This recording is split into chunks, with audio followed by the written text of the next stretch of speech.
Bonjour, cours de mathématiques niveau seconde sur les fonctions affines, vidéo numéro 5. Vous trouverez cette vidéo ainsi que le cours au format numérique PDF sur le site Scol Mathématiques. Alors, paragraphe 5, étude de la parité d'une fonction affine.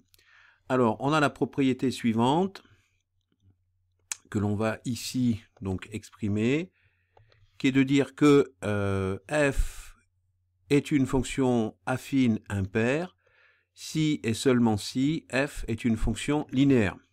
Alors, si et seulement si en mathématiques, ça veut dire l'équivalent, c'est-à-dire la double implication. C'est quoi? Ça veut dire que par exemple, si j'ai une fonction affine et impaire, je peux donc en déduire que c'est une fonction linéaire. Alors l'implication va aussi dans l'autre sens, hein, c'est pour ça qu'on a cette double flèche. Si f est une fonction linéaire, alors je peux en déduire que c'est une fonction affine et impaire. De la même façon, f est une fonction affine et paire si et seulement si f est une fonction constante. Donc là aussi, on a la double implication, hein, c'est équivalent.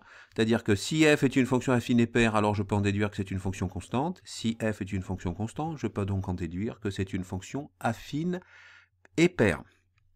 Alors, on va faire donc la démonstration de cette propriété. Premièrement, donc on va supposer donc f est une fonction affine. Donc f est une fonction affine et impaire. Donc f est une fonction affine et impaire. Donc si elle est impaire, on peut donc écrire la propriété suivante, f de moins x égale moins f de x. Donc comme elle s'exprime, c'est une fonction affine, on peut l'exprimer de la façon suivante aussi. On peut donc dire que f de x égale mx plus p. Donc tout ça est équivalent à écrire que m multiplié par moins x plus p est donc égal, donc ça c'est f de moins x, est donc égal à moins f de x, c'est-à-dire moins mx plus p. Donc ça au final c'est équivalent donc à écrire moins mx plus p égale moins mx moins p. Donc on voit qu'on a moins mx des deux côtés de l'égalité, je peux donc le simplifier et faire passer le moins p à gauche. Donc je vais me retrouver au final, ça c'est équivalent à écrire p plus p donc égale à 0, ce qui est encore équivalent à écrire que 2 fois p égale à 0. Donc on peut en conclure que p est égal à 0. P égale à 0, ça veut dire que ma fonction a pour expression, donc f de x égale mx. Donc f est bien une fonction linéaire. F est une fonction linéaire.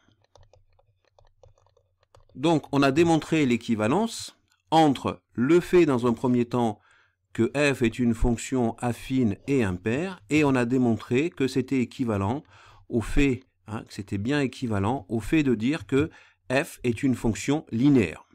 Maintenant, donc deuxième partie donc de la démonstration, on part du principe que f donc est une fonction donc affine, mais cette fois elle n'est pas impaire, elle est paire.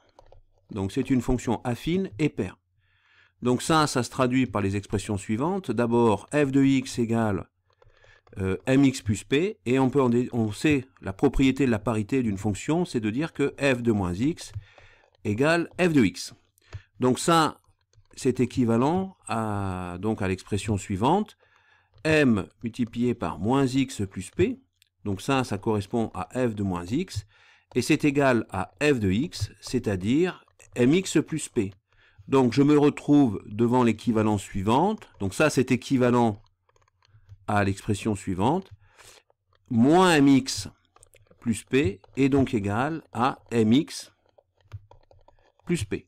Donc on voit qu'il y a p de chaque côté de l'égalité, je vais donc pouvoir simplifier, et donc si je fais passer par exemple mx de l'autre côté, à gauche, je vais me retrouver avec moins mx égale à 0, ce qui est équivalent à écrire moins 2 fois mx égale à 0.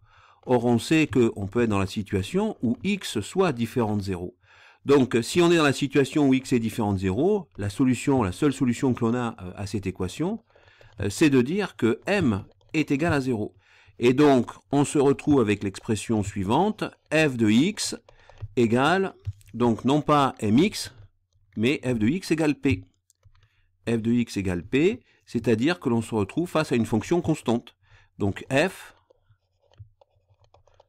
est une fonction constante. Donc, on a démontré l'équivalence entre le fait que f est une fonction affine et paire et le fait que f est une fonction constante. On a donc démontré la propriété, cette propriété que je vous ai présentée, on a fait effectivement la démonstration. On a été obligé de faire la démonstration dans les deux sens, hein, avec l'équivalence.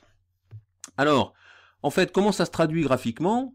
Eh bien, on voit bien qu'ici, si j'ai une fonction constante, je vous rappelle qu'une des propriétés, lorsque les fonctions sont paires, c'est qu'elles sont symétriques par rapport à l'axe des ordonnées. Or, on voit bien qu'ici, alors là, on a par exemple f de x égale, alors une constante, hein, on ne connaît pas sa valeur. Alors, si on prend l'unité ici, 1, 2, 3, 4, on peut dire que ça peut être f de x égale 4, par exemple. On a bien une représentation graphique qui est symétrique par rapport à l'axe des ordonnées, ce qui est bien la propriété graphique d'une fonction lorsqu'elle est paire, et on voit bien que lorsque la fonction est linéaire, il y a bien aussi une symétrie par rapport à l'origine du repère, ce qui est bien une propriété graphique aussi de la fonction impaire. Eh bien voilà, cette vidéo est terminée, j'espère qu'elle a été claire pour vous, que ça vous a permis d'avancer dans votre cours, et je vous dis à bientôt sur le site Skol Mathématiques.